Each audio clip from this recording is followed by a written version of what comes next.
नमस्कार दोस्तों, हमारे चैनल में आपका स्वागत है। दोस्तों, आज हम बात करेंगे दुनिया का सबसे बड़ा ठग का। 70 और 80 के दशक में जिसने भारत सरकार और पुलिस के नाक में दम कर रखा था, जिसके नाम से भारत के अलग अलग राज्यों में दर्जनों केस दर्ज था। 110 साल की सजा होने के बाद भी एक दो बार नहीं बल्कि 9 बार फरार होने में कामयाब रहा, क्योंकि भारत के कोई ऐसा राज्य नहीं जहां उसने ठगी को अंजाम न दिया हो। जिसके सामने संसार के बड़े से बड़ा ठग भी छोटा था। उसके तेज दिमाग और भेष बदलने की कला, बोली एवं तौर तरीके से वह दुनिया के सबसे बड़े ठग के रूप में मशहूर था। 70 के दशक में उसके सामने ऑस्ट्रेलिया के मशहूर ठग विक्टर लिस्टिंग, जिसने फ्रांस के आईफिल टावर को कबाड़ी वाले से बेच दिया था, वह भी इस भारतीय ठग से छोटा था, जिसने अपने तेज दिमाग और ठगी के हुनर से आम पब्लिक से लेकर बड़े बड़े व्यापारियों, भारत के बड़े उद्योगपतियों को ही नहीं बल्कि सरकार और पुलिस को भी चकमा देने में माहिर था। जी हाँ दोस्तों, मैं बात कर रहा हूँ भारत के मशहूर ठग मिस्टर नटवरलाल का, जिसके कारनामों के चर्चे देश से लेकर विदेशों तक में मशहूर है, जिसके नाम से कई किताबें लिखी गई। उसके नाम से बॉलीवुड में कई सुपरहिट फिल्में भी बनी हैं। मिस्टर नटवरलाल एक ऐसा नाम जो आज भी एक इतिहास बना हुआ है। मिस्टर नटवरलाल जुर्म और ठगी की दुनिया का ऐसा नाम जो आज भी लोगों के जेहन में जिंदा है। 70 और 80 के दशक में इस नाम से बड़े बड़े व्यापारी और उद्योगपति भी घबरा जाते थे। नटवरलाल का सबसे बड़ा हुनर था कि वह किसी भी व्यक्ति का हूबहू हस्ताक्षर कर देता था। इसी हुनर से नटवरलाल ने 2 बार लाल किला, 3 बार ताजमहल और 1 बार राष्ट्रपति भवन एवं 1 बार संसद भवन बेच दिया था। मिस्टर नटवरलाल एक पढ़ा लिखा इंसान, जिसने वकालत की पढ़ाई करने के बाद ठगी को अपना पेशा बनाया था। 9 राज्यों में 100 से ज़्यादा मामलों में पुलिस इस ठग को ढूंढ रही थी। 9 बार वो अलग अलग जेलों से फरार हो चुका था। मिस्टर नटवरलाल एक ऐसा ठग जिसने ठगी के लिए देश के प्रधानमंत्री राजीव गांधी से लेकर राष्ट्रपति डॉक्टर राजेंद्र प्रसाद के नाम तक का इस्तेमाल किया था।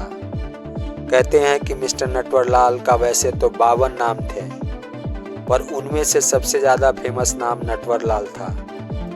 मिस्टर नटवरलाल उर्फ मिथिलेश कुमार श्रीवास्तव, ये नाम नटवरलाल को उसके पिता के द्वारा उसके परिवार से मिला था। यही उसका असली नाम था। मिथिलेश कुमार श्रीवास्तव उर्फ नटवरलाल बनने की अलग अलग कहानियां हैं। दोस्तों, आइए शुरुआत से जानने की कोशिश करते हैं कि किस तरह मिथिलेश कुमार श्रीवास्तव से मिस्टर नटवरलाल बना। सन 1912 में मिथिलेश कुमार श्रीवास्तव उर्फ नटवरलाल का जन्म बिहार के सीवान जिला के बंगड़ा गांव में हुआ था। उसके पिता का नाम रघुनाथ प्रसाद श्रीवास्तव था। मिथिलेश कुमार श्रीवास्तव रघुनाथ प्रसाद के सबसे बड़ा बेटा था। मिथिलेश पढ़ने में एक साधारण छात्र था। पढ़ाई में उसकी रुचि कम थी, फुटबॉल और खेल कूद में ज़्यादा थी। इसी कारण मैट्रिक के परीक्षा में फेल हो जाने पर उसके पिता ने उसे बहुत मारा। एक बार मिथिलेश को उसके पड़ोस में रहने वाले सहाय जी ने बैंक ड्राफ्ट जमा करने के लिए बैंक भेजा। बैंक जाकर मिथिलेश ने सहाय जी के हस्ताक्षर को हूबहू कॉपी किया। उसने 1-2 बार नहीं, कई बार हस्ताक्षर करके उसका प्रैक्टिस किया। कई बार हस्ताक्षर करने के बाद मिथिलेश को पूरा यकीन हो गया कि वह किसी का भी हस्ताक्षर कर सकता है। उस समय मिथिलेश को पहली बार लगा कि वह जालसाजी का काम कर सकता है। उस दिन के बाद से मिथिलेश ने अपने पड़ोसी सहाय का नकली हस्ताक्षर करके उसके खाते से पैसा निकालना शुरू कर दिया। जब मिथिलेश के पड़ोसी को इस बात की भनक लगी, तब तक मिथिलेश ने सहाय जी के खाते से 1000 रुपये निकाल चुका था। इस बात की खबर मिथिलेश के घर वालों को हुई। इससे पहले मिथिलेश कलकत्ता भाग गया। उस समय उसकी जेब में सिर्फ 5 रुपये थे। कलकत्ता में मिथिलेश ने अपनी पढ़ाई पूरी करने लगा। इसी दौरान सेठ केशव राम नाम के एक व्यापारी ने मिथिलेश को अपने बेटे को ट्यूशन पढ़ाने के लिए रख लिया। जब कुछ दिन गुजर गया तो एक बार मिथिलेश ने सेठ से अपनी स्नातक की पढ़ाई के लिए कुछ पैसे उधार मांगे, पर सेठ केशव राम ने पैसे देने से इनकार कर दिया। सेठ के इनकार करने से मिथिलेश इतना चिढ़ गया कि उसने रुई की गांठ खरीदने के नाम पर सेठ से 4.5 लाख रुपए ठग लिया। कलकत्ता में रहकर मिथिलेश ने कॉमर्स से ग्रेजुएशन किया और साथ ही शेयर बाजार में दलाली का काम भी करने लगा। कहते हैं कि मिथिलेश के पास कई फर्जी डिग्रियां थी। उसके पास वकालत की भी डिग्री था। मिथिलेश को कोई भी काम करने में मन नहीं लगता था। आगे चलकर मिथिलेश ने ठगी का रास्ता चुना और इस दुनिया में इतना नाम कमाया कि आज वो आम लोगों की भाषा में मिस्टर नटवरलाल बन गया। ठगी के जुर्म का बादशाह बन गया था। एक बार की बात है, मिथिलेश कुमार श्रीवास्तव उर्फ नटवरलाल के पड़ोस के गांव में उस समय के राष्ट्रपति डॉक्टर राजेंद्र प्रसाद आए हुए थे। चूंकि नटवरलाल और डॉक्टर राजेंद्र प्रसाद का गांव बगल में था, नटवरलाल को डॉक्टर राजेंद्र प्रसाद से मिलने का मौका मिला। नटवरलाल ने उसके सामने भी अपने हस्ताक्षर वाले हुनर का प्रदर्शन किया और राष्ट्रपति डॉक्टर राजेंद्र प्रसाद का हूबहू हस्ताक्षर करके वहां पर मौजूद सभी गांव वालों को हैरान कर दिया था। नटवरलाल ने राष्ट्रपति से कहा कि आप हमको एक बार मौका दीजिए तो मैं भारत के ऊपर से विदेशियों का पूरा कर्ज चुका सकता हूं और वापस कर उन्हें भारत का कर्जदार बना सकता हूं। डॉक्टर राजेंद्र प्रसाद भी नटवरलाल के इस हुनर से काफी प्रभावित हो गए थे। उन्होंने नटवरलाल से कहा कि तुम्हारे अंदर बहुत प्रतिभा है, इसका उपयोग किसी अच्छे कामों में किया करो। हमारे साथ चलो, मैं तुम्हें अच्छी नौकरी दिला दूंगा। लेकिन नटवरलाल ने उनके साथ चलने के लिए मना कर दिया। कहा जाए तो नटवरलाल को राष्ट्रपति डॉक्टर राजेंद्र प्रसाद जी का यह ऑफर पसंद नहीं आया, क्योंकि उस समय नटवरलाल के दिमाग में कुछ और ही चल रहा था। राष्ट्रपति जी के हस्ताक्षर, बस यही से नटवरलाल ने बड़े बड़े कारनामे करने लगा। ऐसा कोई बचा नहीं जिसे नटवरलाल ने ठगा नहीं। यह कहावत 70 से 90 के दशक में काफी लोकप्रिय हुआ था। नटवरलाल वेशभूषा और नाम बदलने में बहुत माहिर और चालाक था। उसने करोड़ों रुपए कमाने के लिए सैकड़ों लोगों के साथ ठगी किया। नटवरलाल के ठगी के लिस्ट में भारत के मशहूर उद्योगपति टाटा, बिरला और धीरू भाई अंबानी भी शामिल हैं। वह उन उद्योगपतियों से समाजसेवी बनकर मिलता और सामाजिक कार्यों के नाम पर बहुत मोटा चंदा लेता था और गायब हो जाता था। नटवरलाल ने कई ज्वेलर्स वाले और दुकानदारों को नकली चेक और बैंक ड्राफ्ट देकर भी लाखों रुपए का चूना लगाया। ठगी करते करते नटवरलाल इतना शातिर और माहिर हो चुका था कि उसने सरकारी कर्मचारी बनकर राष्ट्रपति डॉक्टर राजेंद्र प्रसाद के फर्जी साइन करके उसने 3 बार ताजमहल, 2 बार लाल किला, 1 बार राष्ट्रपति भवन और 1 बार संसद भवन तक को बेच दिया था। कहते हैं कि नटवरलाल ने जिस समय संसद भवन को बेचा था तो उस समय संसद भवन में सारे सांसद मौजूद थे और संसद सत्र चल रहा था। नटवरलाल ने देश के बड़े बड़े ऐतिहासिक धरोहर और स्मारकों को सरकारी कर्मचारी का भेष धरकर विदेशियों से बेचा था। इस कारनामे से नटवरलाल एकदम से फेमस हो गया। उसके चर्चे विदेशों तक में होने लगी थी। नटवरलाल ठगी के दुनिया का ब्रांड बन चुका था। उसके नाम से हिंदी सिनेमा में कई हिट फिल्में भी बनी। 1980 में मिस्टर नटवरलाल नाम से एक फिल्म बनी थी जिसमें अमिताभ बच्चन ने मुख्य किरदार निभाया था। कहते हैं कि नटवरलाल ने इस फिल्म के डायरेक्टर राकेश कुमार के ऊपर अपने वकील के द्वारा मानहानि का मुकदमा दर्ज कर उनसे भी रुपए ठग लिया था। बड़े बड़े नेताओं और मंत्रियों के नाम पर भी नटवरलाल ने दुकानदारों और व्यापारियों को ठगा।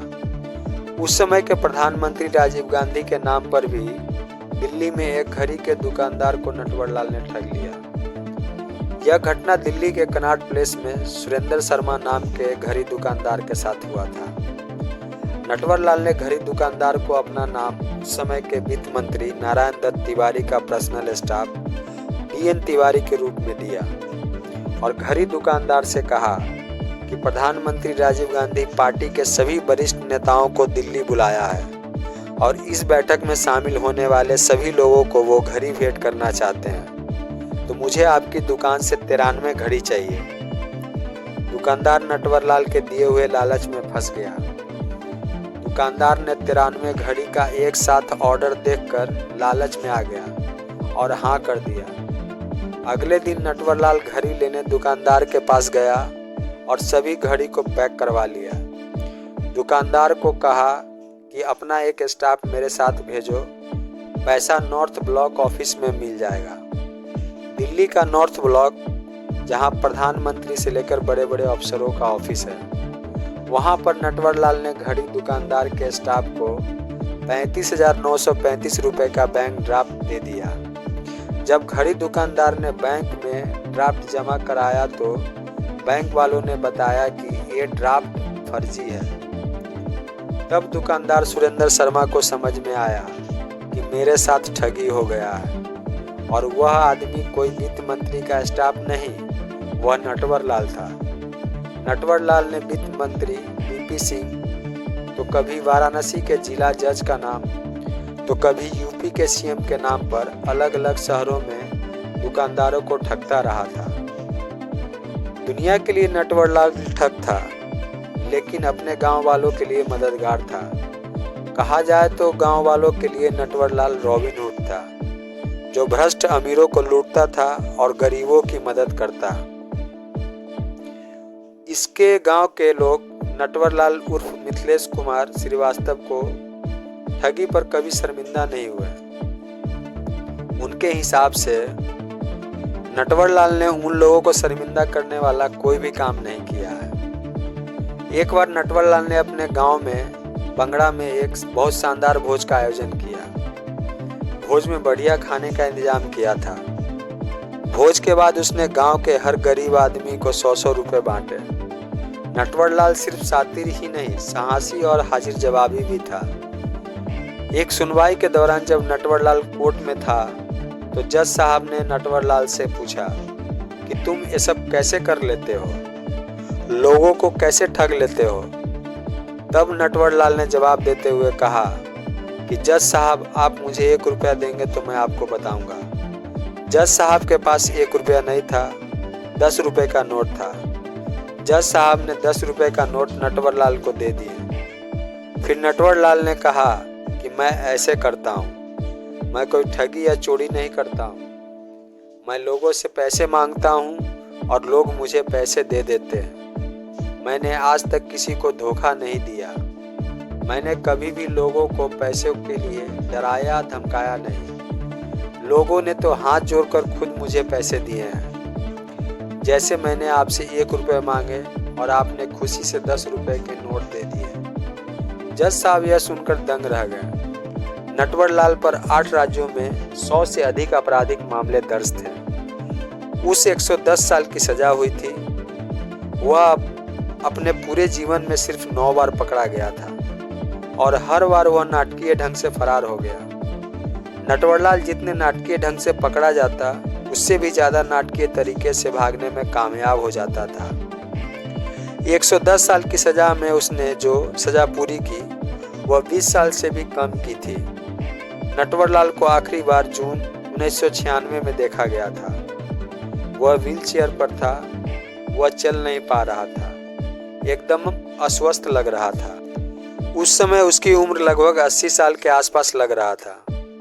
अदालत के आदेश पर इलाज के लिए एम्स दिल्ली ले जाया जा रहा था। उसके साथ 2 हवलदार, 1 डॉक्टर और 1 सफाई कर्मचारी की टीम दिल्ली स्टेशन पर थे। उस 80 साल का बूढ़ा शख्स नटवरलाल, जो चल नहीं पा रहा था, व्हील चेयर पर था, अचानक से सभी को मूर्ख बनाकर दिल्ली स्टेशन से गायब हो गया। इसके बाद से फिर किसी ने नटवरलाल को कभी नहीं देखा। सन 2009 में नटवरलाल के वकील ने कोर्ट से कहा कि क्यों ना अब नटवरलाल के ऊपर लंबित सभी 100 से ज़्यादा मामलों को खत्म कर दिया जाए, क्योंकि 25 दिसंबर 2009 को नटवरलाल की मृत्यु हो चुकी है। इस पर नटवरलाल के भाई ने विरोध करते हुए कहा कि उनके ऊपर तो सभी केस 14 साल पहले ही खत्म कर देना चाहिए था। क्योंकि उन्होंने खुद अपने भाई का अंतिम संस्कार 1996 में कर दिया था। फिर भी अदालत के पास आज तक नटवरलाल की मृत्यु के बारे में कुछ भी निश्चित खबर या जानकारी नहीं है। कहा जाए तो एक आदमी जो इतना बड़ा ठग और धोखेबाज हो सकता है कि उसने अपने मौत को भी धोखा दे दिया था। दोस्तों, हमारी ये मिस्टर नटवरलाल की सच्ची कहानी आपको पसंद आया हो तो कृपया इसे लाइक और सब्सक्राइब जरूर करें। तब तक के लिए धन्यवाद। जय हिंद, जय भारत।